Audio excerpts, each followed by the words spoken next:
ನಮಸ್ಕಾರ ಎಲ್ಲರಿಗೂ. ನಾನಿವತ್ತು ಸೌದಿ ಅರೇಬಿಯಾ ಒಳಗೆ ಎಕ್ಸಾಮ್ ಬರ್ಯಾಕೆ ಹೊಂಟೀನಿ. ಈ ಎಕ್ಸಾಮ್ಗೆ ಬಲದಿಯಾ ಎಕ್ಸಾಮ್ ಅಂತಾರೆ. 2-3 ದಿನ ಕ್ಲಾಸ್ ತೊಗೊಂಡಾರ. ಅದಾದಮೇಲೆ ನಾನು ಮತ್ತು ನಮ್ಮ ದೋಸ್ತ ಅಂದ್ರೆ ಇಲ್ಲೇ ಪರಿಚಯ ಆದವ ದೋಸ್ತ ಎಕ್ಸಾಮ್ ಬರ್ಯಾಕೆ ಹೊಂಟೇವಿ. ಬರ್ರಿ ಹೆಂಗಂದ್ರೆ ಎಕ್ಸಾಮ್ ಬರ್ಯಾಕೆ ಹೋಗೋಣ. ಗಾಡಿನೂ ಬಂದ ಬಿಡ್ತ. Let's go. ಕರೆ ಹೇಳ್ಬೇಕಂದ್ರೆ ಎಕ್ಸಾಮ್ಗೂ ನನಗೂ ಆಗ ಬರಂಗಿಲ್ಲ. ಆದರೂ ಎಕ್ಸಾಮ್ ಬರ್ಯಾಕೆ ಹೊಂಟೀನಿ. ನೋಡೋಣಂತ ಏನಾಕೈತಿ.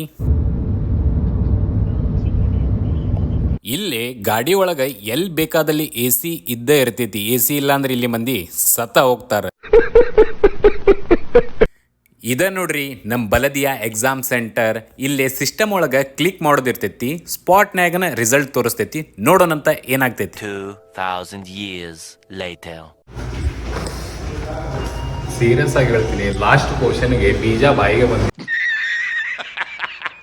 ಎಲ್ಲಿ ಫೇಲ್ ಆಗ್ತದೆ ಅಂತ ಸೈಕ್ ನಾವು ಪಾಸ್ ಆದ್ಮೇಲೆ ಎಲ್ಲೋದ್ವಿ ಏನ್ ಮಾಡಿದ್ವಿ ನೋಡ್ರಿ ಮುಂದಿನ ವಿಡಿಯೋ ಒಳಗೆ.